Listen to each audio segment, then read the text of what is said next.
আমরা একটা শোনা কথা শুনেছি যে প্রফেসর ইউনূস সেনাবাহিনীকে বলেছেন আপনারা চালাইতে পারলে আপনারা চালান, নিয়ে যান। সেনাবাহিনীর সিনিয়ররা বলেছেন যে না, দেশের এই পরিস্থিতি, এই দেশ আমাদেরকে চালানো সম্ভব না।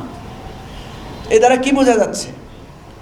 এই পরিস্থিতিতে দেশ এককভাবে কারো পক্ষে চালানো সম্ভব না। আমরা কিন্তু ডক্টর ইউনূসকে বলেছি যে আপনি একটা ভুল করেছেন, শুরু থেকে আপনি রাজনৈতিক দলগুলোর সাথে সমন্বয় না করে দেশ চালাতে চাইছিলেন, সেই কারণে আজকে অনেক জটিলতা তৈরি হয়েছে। তিনি সেটা অনুভব করেছেন এবং যার কারণে আজকে একটা জাতীয় ঐকমত্য কমিশন করা হয়েছে। আমরা বলছি যে এককভাবে কোনো পলিসি দিয়ে এই রাষ্ট্র এখন চলবে না।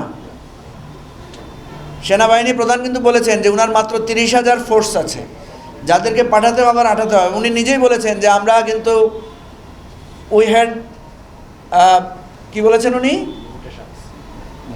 উনি বলেছেন আমরা কিন্তু ক্লান্ত হয়ে গেছি।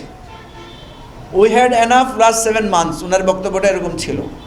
সো এখানে আমরা তো বুঝতে পারছি পুলিশ দিয়ে, বিজিবি দিয়ে, আর্মি দিয়ে এককভাবে দেশ চলবে না।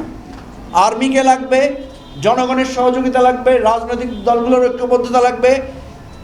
ইভেন আমি বলছি যে আওয়ামী লীগ একটা রাজনৈতিক শক্তি হিসাবে আমরা চাই তার শুভবুদ্ধির উদয় হোক। আমরা চাই যে সে তার ফ্যাসিস্ট চরিত্র বর্জন করে, তওবা করে, সে ভুল বুঝে সে আসুক, তাহলে এই দেশটাকে অড়া যাবে। নাহলে সবাই কিন্তু আমাদের এই দেশ আমরা রক্ষা করতে পারবো না, এবং দেশ রক্ষা না হলে এখানে কেউ আমরা মানে সঠিকভাবে শান্তিমতভাবে থাকতে পারবো না।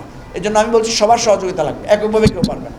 আমরা বলেছি বিচার, সংস্কার, রিকনসিলিয়েশন, ইলেকশন সবগুলো আমাদের লাগবে, সবগুলো গুরুত্বপূর্ণ, একটা বাদ দিয়ে আরেকটা হবে না। আওয়ামী লীগ যে খুন করেছে, গুম করেছে, যে লুটপাট করেছে, এই যার টাকা লুট করেছে, আমি কি সেটা ক্ষমা করতে পারবো? যার সন্তানকে হত্যা করেছে তার সন্তানের দায়কে আমি ক্ষমা করতে পারবো?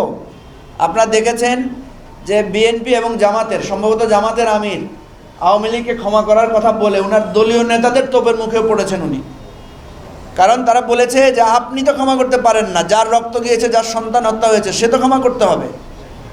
আর তারও আগে কথা হচ্ছে ক্ষমা তো চাইতে হবে। এখন পর্যন্ত আওয়ামী লীগের মধ্যে আপনার কোনো ক্ষমার লক্ষণ দেখতে পেয়েছেন?